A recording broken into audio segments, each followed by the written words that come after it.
Salut à tous. Cette approche ne fonctionne pas très bien.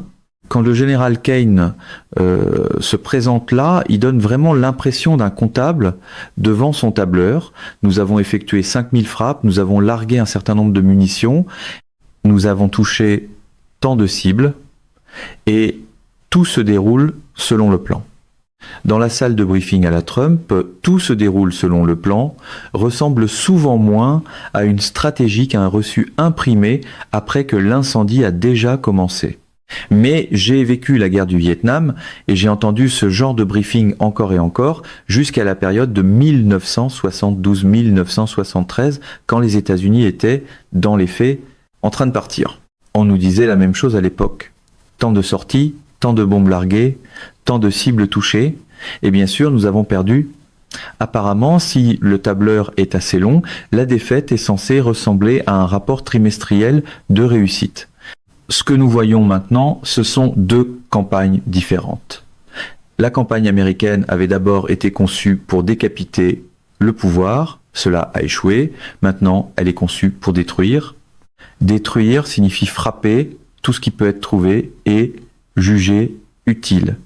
Si un site de lancement peut être trouvé, ou si une plateforme de lancement peut être trouvée, elle est frappée. Sinon, les bombardements se déplacent vers des choses qui ne bougent pas. Des bâtiments, des infrastructures, des installations fixes. Elles peuvent être localisées, identifiées, puis détruites.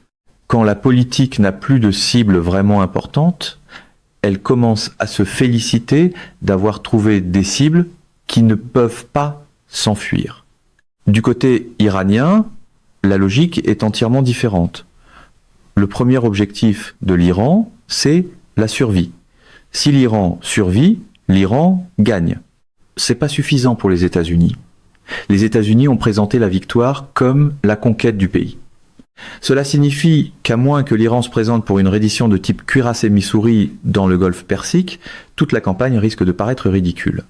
On pourrait presque imaginer le cuirassé Missouri repeint, le SS Trump le remorquant à travers le Pacifique jusque dans le golfe Persique, afin que le président Trump puisse y rencontrer les Iraniens et recevoir leur reddition. C'est une blague, bien sûr, mais cela illustre l'absurdité de l'attente. C'est le genre de théâtre où le département des accessoires semble avoir davantage planifié que l'équipe de sécurité nationale. À moins d'obtenir ce type de reddition, les États-Unis finissent par avoir l'air ridicules. En même temps, le rythme des frappes de missiles suggère déjà une réévaluation. Moins de missiles sont tirés, moins de sorties sont effectuées. La question maintenant est de savoir si la campagne a réellement un effet. Les États-Unis tentent de réévaluer les dégâts de combat et de déterminer quelles différences ils ont produites. Un rituel très familier de Washington commence ici, d'abord proclamer l'élan, puis chercher discrètement des preuves que cet élan existe. Du côté iranien, cependant, les dégâts infligés ont été énormes. Plus de 27 bases américaines auraient été complètement détruites. Pratiquement tous les radars à longue portée conçus pour fournir une alerte avancée contre des attaques de missiles entrant en Israël, dans le Golfe et dans toute la péninsule arabique, ont disparu. Ils ont été détruits. L'Iran est maintenant en train de démanteler systématiquement l'architecture militaire dans le Golfe. Les images satellites de la base américaine au Koweït suggèrent que les Iraniens disposent d'excellents renseignements. Ils savent où se trouvent les stations de la CIA. Ils savent où se trouvent les personnels importants. Ils savent où sont basées les personnes qui accomplissent des tâches critiques. Ils démantèlent de façon systématique la capacité militaire américaine dans le Golfe. Ils ont aussi clairement indiqué que tout État de la région qui continuerait à servir l'agenda américano-israélien ferait face à de nouvelles destructions. Ce message est envoyé directement à des endroits comme les Émirats et d'autres.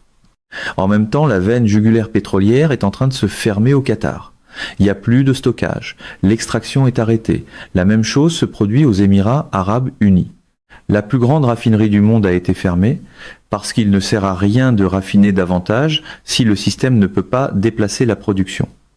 Il y a 3200 navires dans le monde qui sont immobilisés, soit en attente de transporter du pétrole vers l'extérieur, soit en attente d'entrer pour charger et ils ne peuvent pas le faire. Le président Trump a dit que les gens à bord de ces navires devaient manquer de courage parce qu'ils ne traversaient pas le détroit d'Ormuz.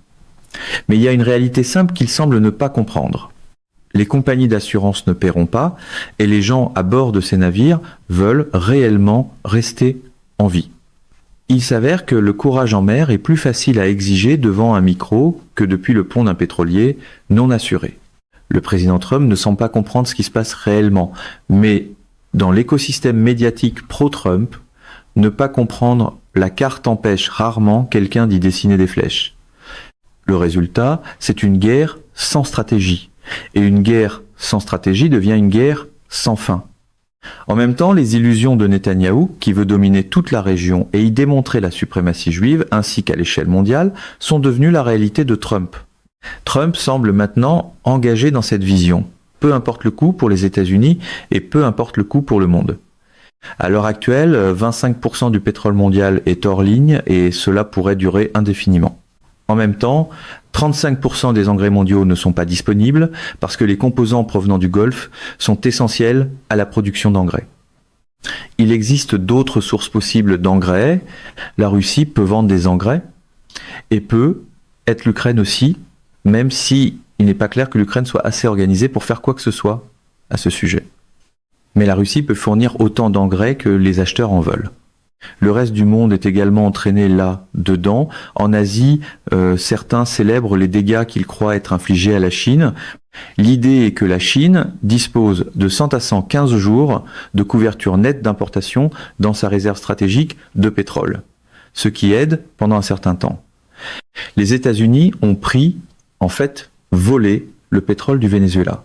Le Venezuela n'est pas un État américain. Les États-Unis ne l'occupent pas et ne le contrôle pas.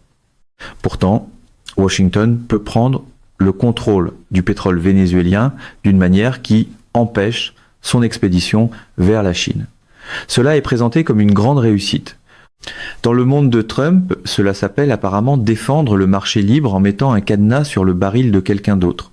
Le résultat, c'est que la Chine est forcée d'acheter du pétrole plus cher, échangé de façon transparente, au lieu des réserves moins coûteuses qu'elle recevait auparavant. Mais à un moment donné, la Chine pourrait décider qu'elle en a assez et qu'elle ne jouera plus ce jeu. La question devient alors de savoir ce que la Chine fera ensuite. Interviendra-t-elle dans le conflit ? En Europe, la situation est catastrophique. Les prix du pétrole montent sans limite. Les stocks européens sont maintenant tombés sous les 30% de capacité. Dans toute l'Asie, la Chine, l'Inde, le Japon, la Corée du Sud des pays obtiennent entre 50 et 75% de leur pétrole du Golfe Persique. On s'attendait à une hausse d'environ 7% du gaz naturel liquéfié cette année. Cela peut maintenant être rayé. Les problèmes sont très graves. Les terres rares n'ont même pas encore été pleinement abordées, mais elles pourraient effectivement devenir hors de portée si les choses ne changent pas. Non pas parce que il est impossible d'obtenir des terres rares, mais parce que les États-Unis ne peuvent pas les raffiner. À l'intérieur des États-Unis, il y a une très forte probabilité que les coûts de l'électricité augmentent. Le système dépend fortement du gaz naturel. Les prix de l'essence à la pompe vont également augmenter. Il est possible que les Américains paient de 8 à 10 $ le gallon à la pompe d'ici 3, 4, 5 ou 6 mois. C'est le moment où le slogan de campagne rencontre la pompe à essence et la pompe à essence n'applaudit pas au rassemblement. Les engrais, les produits chimiques, les matières premières industrielles, tous ces éléments ont une composante pétrolière et certains doivent être importés. Une inflation persistante tirée par l'énergie rendra aussi très difficile une baisse des taux d'intérêt par la Réserve fédérale américaine. Dans l'ensemble, il s'agit d'une perturbation énergétique mondiale qui va mener à une pauvreté énergétique, au moins dans une grande partie du monde. Elle aura un impact terrible. La question est de savoir combien de temps le monde entier tolérera que les États-Unis provoquent cette crise. Le point plus large, c'est à quel point tant d'industries différentes sont profondément liées. Les gens pensent au pétrole et supposent qu'il affecte simplement les prix de l'essence. Mais cela va beaucoup plus loin. Cela touche presque toutes les parties de l'économie mondiale et affecte toutes les régions du monde. Le président Trump a tenté de calmer les marchés en affirmant que les États-Unis étaient très près d'atteindre leur objectif. Mais personne ne sait vraiment quel est cet objectif. Les États-Unis n'ont pas accompli grand-chose en Iran jusqu'à présent. Même après avoir, semble-t-il, éliminé le guide suprême, le résultat a essentiellement été de le remplacer par son fils de 50 ans, ce qui ne représente pas vraiment un grand changement. Déclarer la victoire avant de définir la victoire est une méthode très efficace, surtout si la reddition de comptes est prévue après la prochaine pause publicitaire. Dans les premiers jours de la guerre, les États-Unis parlaient clairement de changement de régime. C'est ce qu'on entendait de la part du gouvernement américain. Maintenant, Trump a changé de position et a dit qu'il ne se souciait pas vraiment de savoir qui était le dirigeant et que le changement de régime n'était pas ce que les États-Unis poursuivaient en ce moment. L'objectif a apparemment été placé sur des roulettes afin de pouvoir être déplacé chaque fois que les micros s'allument. Cela soulève la question centrale. Les États-Unis savent-ils seulement à quoi ressemblerait une campagne réussie ? L'administration Trump sait-elle ce qu'elle considérait comme une victoire ou un succès ? Plus cette guerre dure, plus le tableau mondial empire. Les Iraniens semblent avoir décidé que plutôt que de vivre à genoux, ils se tiendront debout, même si cela les tue. L'Iran a clairement indiqué qu'il ne répondra pas aux exigences de M. Netanyahou. Il est important de comprendre que les exigences formulées par le président Trump ne sont pas des exigences américaines. Ce sont les exigences d'Israël, telles qu'articulées par M. Netanyahou. La vision du monde de M. Netanyahou est que les Juifs doivent dominer, au moins au Moyen-Orient. Dans cette vision, Israël doit dominer militairement parce qu'il est entouré d'ennemis. Voilà l'argument. La possibilité de transformer certains de ses ennemis en amis est rejetée comme impossible. À partir de cette prémisse, Israël ne sera en sécurité que si l'Iran est détruit. L'Iran est considéré comme un danger sérieux parce qu'il est grand et possède des missiles contre lesquels Israël ne peut pas se défendre. Cela se voit en temps réel en Israël et pour Netanyahou, c'est inacceptable. Donc, à défaut d'autre chose, l'Iran doit être détruit. Voilà sa vision. Le président Trump semble l'avoir adoptée, mais ce n'est pas dans l'intérêt des États-Unis. Les États-Unis n'ont aucun intérêt à tuer tout le monde en Iran, à détruire toutes les villes iraniennes ou à réduire le pays à une pauvreté abjecte. Cela ne sert pas l'avantage de l'Amérique. Mais d'une manière ou d'une autre, l'argumentaire arrive quand même emballé dans des drapeaux, des lignes d'applaudissements et la promesse que la facture sera le problème de quelqu'un d'autre. L'Iran est un autre État civilisationnel, c'est l'une des pierres angulaires de la civilisation mondiale, il existe depuis 2700 ans, c'est la Perse. Si les États-Unis étaient restés en dehors de l'Iran, un changement de régime aurait pu être fini par s'y produire, peut être dans 6 mois, peut être dans 12 mois, personne ne le sait. Mais la majorité des gens en Iran ne sont pas enthousiastes à propos de cette forme d'islam importée du monde arabe. Ils ne le sont pas depuis un certain temps. L'Iran a changé de façon spectaculaire par rapport à ce qu'il était il y a 10, 20 ou 30 ans. La propagande donne l'impression que Khomeini est encore au pouvoir, que nous sommes encore en 1980, que tout le monde se promène dans un sac et que la police pousse les gens vers les mosquées. C'est pas la réalité. Dans les grandes villes, les mosquées sont largement vides. Les gens ne s'intéressent pas à cela. Ils s'intéressent beaucoup à la reconquête de leur identité nationale persane, de leur culture persane, de leur histoire, de leur langue et de leur société. Ce que les États-Unis ont fait a rendu très improbable tout changement profond à court terme. Il est possible qu'il y ait encore un changement dans 6 mois, mais bombarder le pays pour obtenir ce résultat a été un échec et un désastre. Quelqu'un qui était allé en Iran montrait les quartiers de Téhéran qui avaient été détruits. Son évaluation était que les États-Unis avaient tué beaucoup des personnes même qui partageaient un intérêt pour l'expulsion de l'islam et le changement du pays. Les personnes tuées sont celles qui auraient voulu le changement. Les États-Unis ne comprennent pas l'Iran ni les gens qui y vivent. C'est pas nouveau. Ils ne s'en soucient pas. Quand les États-Unis sont allés au Vietnam, ils ne comprenaient rien et ne s'en souciaient pas. La vision américaine a longtemps été que les États-Unis arrivent et bombardent les gens jusqu'au bonheur et à la démocratie. C'est absurde, mais cela se répète depuis des années. C'est une politique étrangère sous forme d'affiche de motivation, sauf que l'affiche est larguée depuis 30 000 pieds. Quiconque rejette cette logique est ensuite accusé d'être un traître ou de ne pas croire à la démocratie. Mais le problème n'est pas l'incrédulité envers la démocratie. Le problème, c'est l'incrédulité envers le fait de tuer des gens sans raison. Cette leçon aurait dû être apprise il y a longtemps. Dans le scénario de l'ère Trump, demander une stratégie est souvent traité comme un refus de se lever pour l'hymne national. Les États-Unis sont maintenant dans une position terrible. Ils ont probablement déjà épuisé la majeure partie des missiles haut de gamme qu'ils utilisaient. Ils ont peut être commencé avec 8000 ou 9000. Le nombre actuel n'est pas clair, mais au moins la moitié pourrait déjà être partie, sinon plus. Les Iraniens, en revanche, ont encore au moins 45 000 missiles.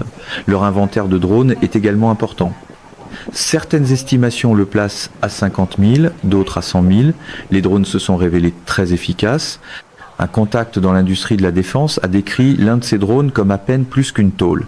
Extrêmement bon marché, mais aussi efficace qu'on peut l'imaginer. Voilà le problème. Les États-Unis tirent des missiles coûteux pour abattre des drones bon marché. Le pays n'est pas préparé à cette guerre. Il n'y a pas non plus de base solide de soutien à l'intérieur des États-Unis. Rien n'illustre mieux le génie stratégique que de dépenser une fortune pour abattre de la ferraille volante et appeler cela de la domination. Une fois dépassée la génération plus âgée qui peut encore instinctivement soutenir l'idée de bombarder tout le monde, la plupart des gens, surtout ceux de moins de 50 ans, se demandent ce que font les États-Unis. Le plus grand enjeu intérieur aux États-Unis est le coût de la vie. Les gens se demandent comment ils sont censés s'en sortir. Les problèmes qui touchent le plus les Américains sont des problèmes intérieurs. C'est particulièrement vrai pour les moins de 50 ans et encore plus pour ceux de moins de 30 ans. Ils sont déjà à bout et font déjà face à une crise d'abordabilité. La prochaine étape de la guerre soulève un danger encore plus grand. Des rumeurs disent qu'une éventuelle invasion terrestre est une option. Certains rapports suggèrent que Trump l'a envisagé. Quand les sondages deviennent laids, la salle des cartes devient apparemment un décor de scène pour afficher la fermeté. Cela pourrait être un désastre pour les États-Unis. Une campagne aérienne avec des bombes larguées à distance est plus tolérable pour les Américains parce que les soldats américains ne sont pas visiblement envoyés au sol. Mais une invasion terrestre serait une erreur catastrophique. Si l'armée américaine d'aujourd'hui est comparée à ce qu'elle était en 1991, lorsque plus de 300 000 soldats ont été déployés au sol en Arabie Saoudite avant l'offensive au Koweït, et en Irak, l'armée actuelle n'en est qu'une fraction. Aujourd'hui, la force totale peut être d'environ 440 000 ou 450 000 personnes. Mais dans ce nombre, seule une portion plus réduite constitue des formations déployables des unités organisées qui peuvent réellement être expédiées et placées quelque part sur le terrain. Ce nombre pourrait être de 120 000 ou 125 000. Même en supposant que les États-Unis utilisent ce qu'ils ont, la question de base demeure: comment entrent-ils en Iran? Où vont-ils? Où débarquent-ils? Débarquer sur la côte de l'océan Indien en Iran, puis marcher 1000 milles à travers le désert ouvert pour atteindre la partie nord du pays n'est pas réaliste. Essayer de forcer le passage par le détroit d'Ormuz et de débarquer à Bandar Abbas, la principale ville portuaire, ou se déplacer vers le nord en direction de l'île de Karg, aboutirait probablement à ce que tout soit coulé. Voilà la réalité que Washington ne comprend pas. Nous sommes à l'ère des missiles guidés de précision reliés à des systèmes de renseignement, de surveillance et de reconnaissance par satellite, ainsi qu'à des plateformes terrestres. L'idée de capteurs allant des fonds marins jusqu'à l'espace est réelle. Ces points d'entrée ne sont donc pas pratiques. Cela déplace l'attention vers la Méditerranée. Passer par la Turquie n'est pas une option. La Turquie a dit non en 2003 lorsque les États-Unis voulaient envoyer 25 000 soldats à travers le territoire turc. Ankara a refusé de soutenir cette opération à l'époque.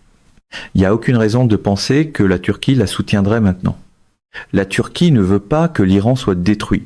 Elle ne voit aucun avantage à un chaos régional qui produirait des millions de réfugiés et détruirait son économie. La Turquie ne s'intéresse pas au projet du Grand Israël.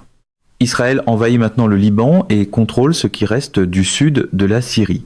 Il prévoit de prendre le Sinaï et éventuellement une partie de la vallée du Nil au nord. Il veut contrôler la majeure partie de la Jordanie et des parties du nord de l'Arabie Saoudite et de l'Irak. L'idée que tout le monde dans la région se précipiterait pour soutenir cela fait partie de l'illusion de Netanyahou. C'est ce que les États-Unis bombardent pour soutenir. C'est fou. Cela n'arrivera pas. Essayer de débarquer sur la côte syrienne crée un autre problème.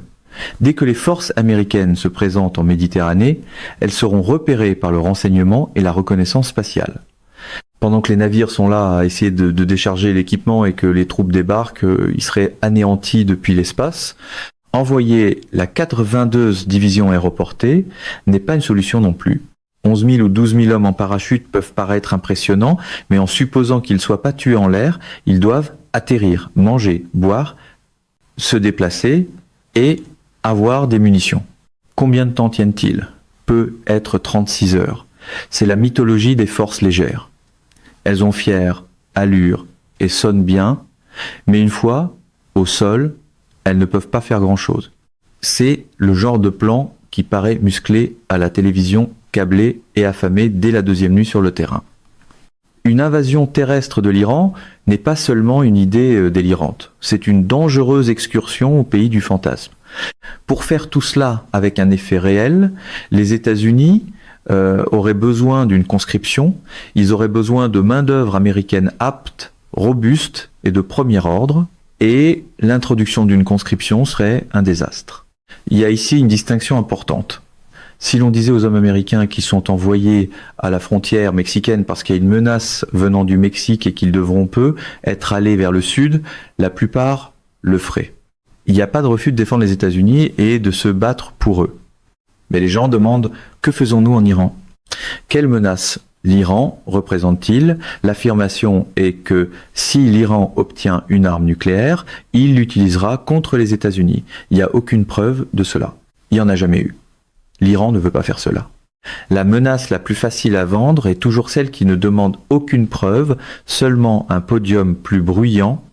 Après 2001, 1 million d'Iraniens sont descendus dans les rues de Téhéran la nuit avec des bougies pour une vigile montrant leur solidarité avec les États-Unis et leur tristesse devant les pertes de vie à New York. Cela n'est presque jamais mentionné. Le portrait médiatique est déséquilibré et l'affirmation est que les médias sont fortement infiltrés, soutenus, gouvernés et dirigés par Israël. Cela rend difficile le fait de traiter ces enjeux honnêtement. Trop de gens ont été exposés à la propagande pendant trop longtemps et absorbent automatiquement cette matière. Ils peuvent donc accepter le bombardement d'un endroit. Mais lorsque l'invasion est évoquée, ils commencent à demander quel est le profit qui va payer et pourquoi les États-Unis feraient cela alors qu'ils ont déjà 38 000 milliards de dollars de dette. Même la ligne d'applaudissement la plus loyale finit par rencontrer le relevé de carte de Crédit National. Une histoire majeure du premier jour de la guerre concerne le bombardement d'une école iranienne. 165 jeunes femmes auraient perdu la vie. Environ 40 minutes après ce bombardement, une deuxième bombe a frappé. Des rapports ont suggéré qu'il s'agissait d'un missile Tomahawk. Un missile Tomahawk est fabriqué par Raytheon, c'est un missile américain. L'Iran ne pouvait pas réellement en avoir obtenu un, et pourtant le président Trump a nié toute responsabilité et a suggéré que l'Iran avait pu être obtenu un Tomahawk ou que personne ne savait vraiment ce qui s'était passé. C'est le genre de déni où le missile porte une adresse de retour, mais la conférence de presse prétend que l'enveloppe est mystérieuse. Cette double frappe contre l'école iranienne pourrait devenir un problème majeur pour les États-Unis et pour l'administration Trump. Le premier problème est la rhétorique toxique et incendiaire venant de l'administration Trump à propos de l'Iran, notamment les accusations de décapitation de bébés et d'autres absurdités semblables en temps de guerre. En temps de guerre, et vraiment en tout temps, si les responsables ne connaissent pas la réponse, ils devraient dire qu'ils ne savent pas. Ils devraient dire que l'affaire fait l'objet d'une enquête et que le public sera informé lorsque les informations seront disponibles. Il n'y a rien de mal à cela. Mais admettre l'incertitude est difficile quand la performance exige la certitude, avant même que les faits soient entrés dans le bâtiment. Mais le président Trump et son entourage, qu'il s'agisse de Exet ou de quelqu'un d'autre, semblent pressés de nier immédiatement toute responsabilité. Ils insistent pour dire qu'ils ne l'ont pas fait ou que quelqu'un d'autre l'a fait. La peur semble être que, s'ils ne le nient pas, le soutien public à la campagne s'affaiblira. Le même schéma est apparu pendant la campagne aérienne au Kosovo en 1998 ou 1999. Il y a eu des incidents que les responsables ne voulaient pas admettre. La ligne était que les Serbes l'avaient fait même lorsque les États-Unis l'avaient fait. La peur était qu'admettre la vérité minerait le soutien à la campagne aérienne. Un officier britannique de l'époque a posé la question essentielle, si la cause est juste, pourquoi est-il nécessaire de mentir ? C'était la bonne question. Si la vérité ne peut pas être dite, il vaut mieux ne rien dire, mais au fond, il est toujours préférable de dire la vérité, peu importe à quel point elle peut être dommageable. Churchill l'a appris pendant la Seconde Guerre mondiale plusieurs fois, à la dure. Les États-Unis n'ont pas souffert autant que les Britanniques, alors ils ont appris beaucoup de choses plus tard, mais ils ont déjà menti sur bien des choses. C'est pas une bonne idée. Selon l'expérience, les aviateurs qui servent de planificateurs de cibles dans l'armée de l'air sont excellents. Ils travaillent jour et nuit sur d'énormes quantités d'images satellites pour localiser les cibles et identifier les bonnes cibles. Il est donc difficile de savoir comment la frappe contre l'école s'est produite, mais il existe un précédent. Le bombardement de l'ambassade de Chine. C'était une erreur. Personne ne voulait délibérément bombarder l'ambassade de Chine. La mort de ces enfants n'était pas délibérée. L'installation a probablement été identifiée comme autre chose par accident ou elle a été confondue avec une autre cible. Il y a aussi la question de savoir si l'intelligence artificielle a joué un rôle. C'est inconnu. L'intelligence artificielle est dangereuse parce qu'elle est automatique.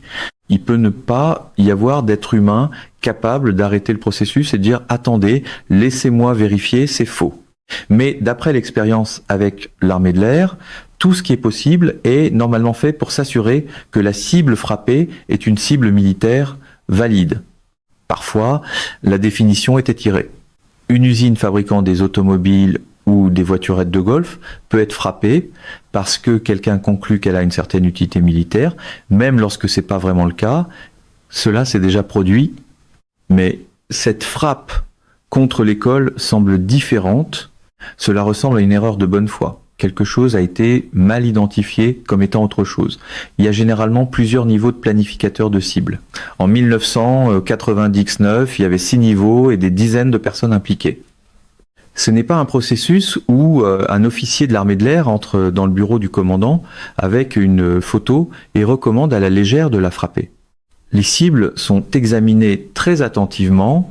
C'était une tragédie et cela n'aurait pas dû arriver, mais cela ne semble pas avoir été délibéré.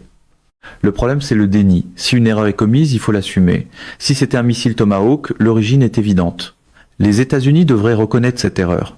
Mais l'honnêteté et la clarté ne sont pas les points forts de l'administration Trump en ce moment.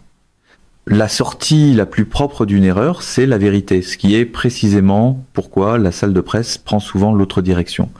La campagne plus large a déjà impliqué de lourds bombardements pendant 11 jours en Iran. Le point central demeure que tout ce que l'Iran doit faire, c'est survivre. Les drones iraniens ont été efficaces et certains rapports suggèrent qu'ils ne coûtent que des milliers ou des dizaines de milliers de dollars, tandis que les missiles américains peuvent coûter plusieurs millions.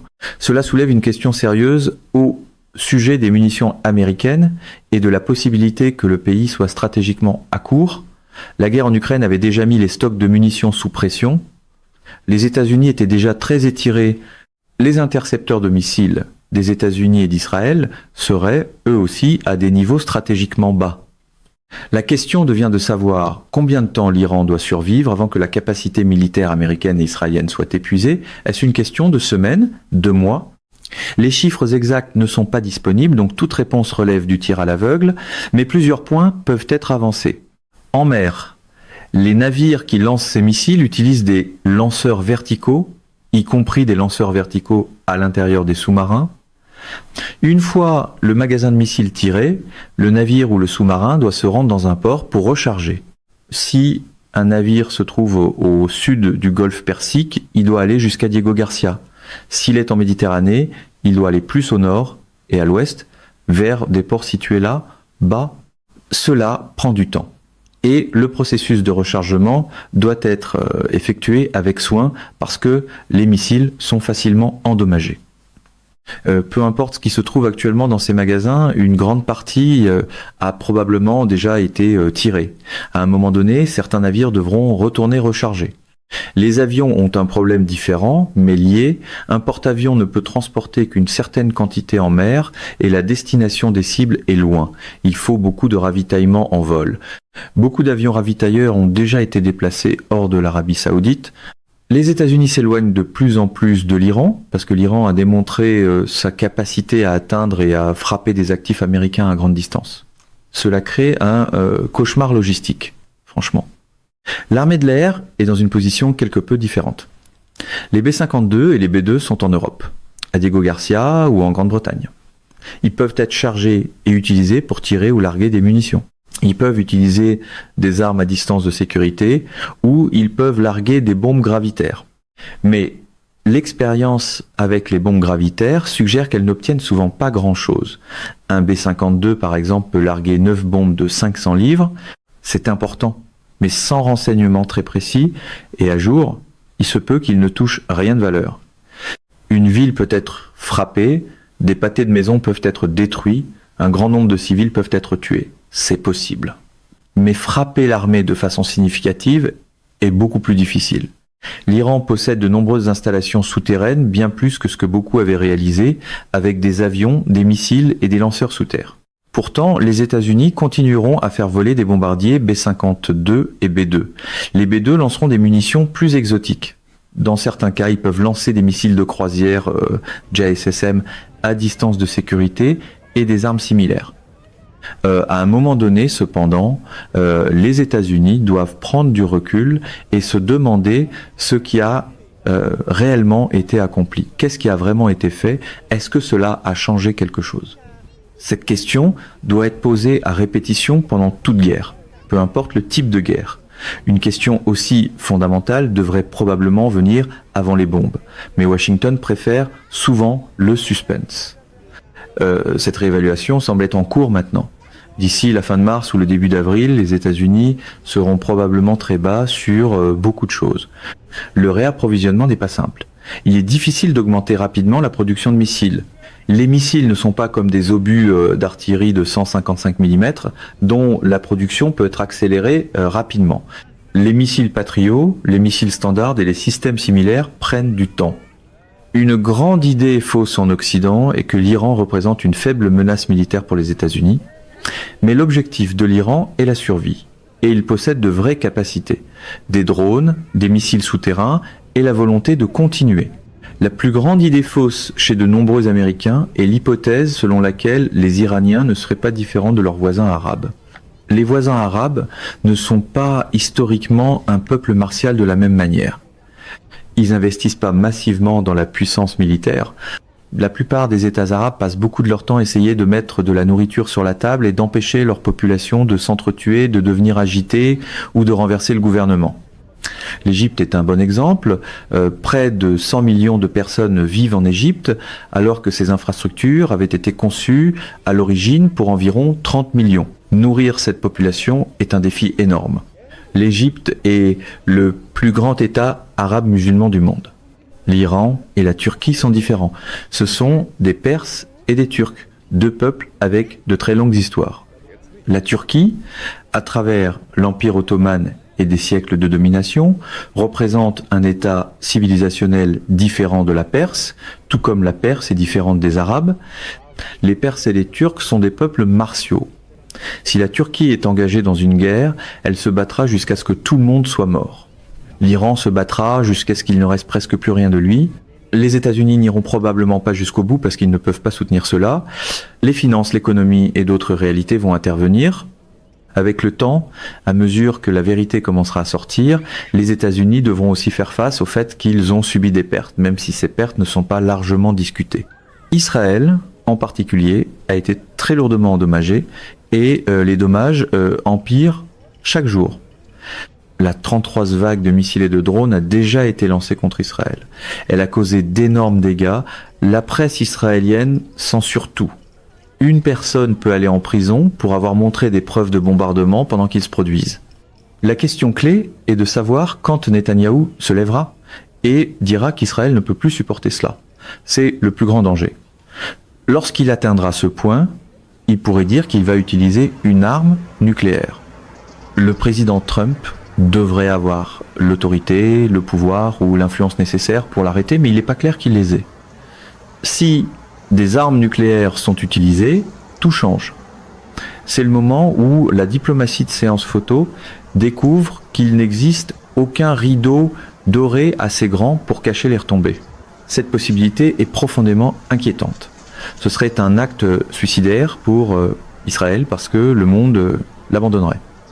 Le Pakistan fait aussi partie de ce danger. Le Pakistan dit depuis des années qu'il fournirait une arme nucléaire à la Turquie, à l'Iran ou à quiconque contre Israël.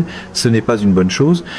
Attaquer un État non nucléaire, avec deux États dotés de l'arme nucléaire, comme les États-Unis et Israël, est une grave erreur. Cela envoie exactement le mauvais message au reste du monde. Si un État veut vraiment survivre, il ferait mieux d'obtenir des armes nucléaires. La campagne pourrait donc produire l'effet exactement inverse de celui qu'elle prétend rechercher. Les gens qui entourent M. Netanyahou, souvent appelés Likoudniks, forment un groupe très radical. Ils croient vraiment ce qu'ils disent. Leurs paroles doivent être prises au sérieux. Ils décrivent les personnes auxquelles ils font face toute personne qui n'est pas israélienne et qui n'est pas juive comme sous-humaine. Dans le paysage géopolitique plus large, qui inclut la Russie, la Chine, les marchés de l'énergie et les alliances mondiales, le plus grand bénéficiaire en ce moment est la Russie. La crise énergétique en Europe est particulièrement aiguë. Monsieur Poutine attend probablement depuis un certain temps que les gouvernements européens basculent. Une majorité de personnes en Allemagne en ont assez de leur gouvernement. La même chose semble vraie en France, en Angleterre et en Écosse. Du point de vue de Poutine, il n'est pas nécessaire de combattre directement ces gens. Il peut attendre. Entre-temps, la Russie peut vendre du pétrole sur d'autres marchés, surtout les marchés asiatiques, et gagner des milliards. Ceux qui ont tenté d'utiliser l'Ukraine pour détruire et affaiblir la Russie ont plutôt détruit l'Ukraine.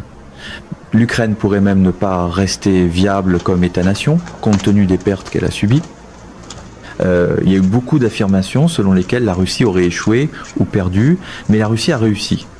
Poutine a préféré faire preuve de patience et attendre que les choses s'effondrent, plutôt que de dépenser un grand nombre de vies russes pour les forcer à s'effondrer. Au début, cela n'était pas toujours facile à comprendre, mais dans l'histoire de la Russie, aucun dirigeant n'a pu être été plus préoccupé par la vie des Russes que Poutine. Ses prédécesseurs ne semblaient certainement pas ressentir cela. La Russie sort gagnante. Il y avait une possibilité que, lorsque le président Trump a appelé Messieurs Poutine, ils lui disent que les États-Unis devaient se concentrer sur le Moyen-Orient et voulaient conclure le dossier ukrainien. Il aurait pu dire qu'il retirait tous les conseillers américains, en uniforme ou non, de l'Ukraine, qu'il mettait fin à l'aide, qu'il arrêtait l'équipement, qu'il arrêtait l'argent, et qu'il cherchait un règlement.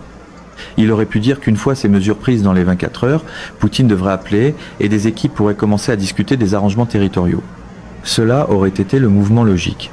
Cesser de gaspiller des ressources dans l'impasse ukrainienne, qui est devenue un gouffre sans fond pour l'argent et l'équipement, arrêter de combattre la Russie et trouver une façon de mettre fin à la crise au Moyen-Orient. Mais les mouvements logiques font rarement tendance à l'intérieur d'une machine politique accro aux entrées dramatiques et aux sorties retardées. Mais cela ne s'est pas produit. Il ne semble pas y avoir quelqu'un qui pense de cette façon. Les États-Unis commettent des erreurs stratégiques qui rappellent l'Irak et l'Afghanistan, mais cela ne deviendra pas le même genre de guerre sans fin parce que les États-Unis ne peuvent pas la financer ni la soutenir économiquement. Au contraire, cela pourrait être le dernier acte de la production théâtrale américaine au Moyen-Orient. Quand cela se terminera, les États-Unis seront finis au Moyen-Orient. Il n'y aura pas de restauration du statu quo ante. Les États-Unis partiront simplement et tout le monde au Moyen-Orient voudra les voir partir. Le rideau pourrait tomber avant les applaudissements, ce qui est peu pratique pour des politiciens qui pensaient que la politique étrangère n'était qu'une autre scène de rassemblement. Si l'on vit dans le Golfe en ce moment, la leçon est claire. Les États-Unis ne peuvent pas protéger leurs partenaires. La dissuasion américaine a échoué. La question devient donc de savoir à quoi servent encore les États-Unis pour eux.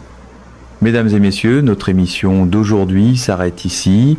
Nous vous invitons à partager votre avis personnel dans la section des commentaires ci-dessous. Pouvoir, Vérité vous salue et vous donne rendez-vous très bientôt.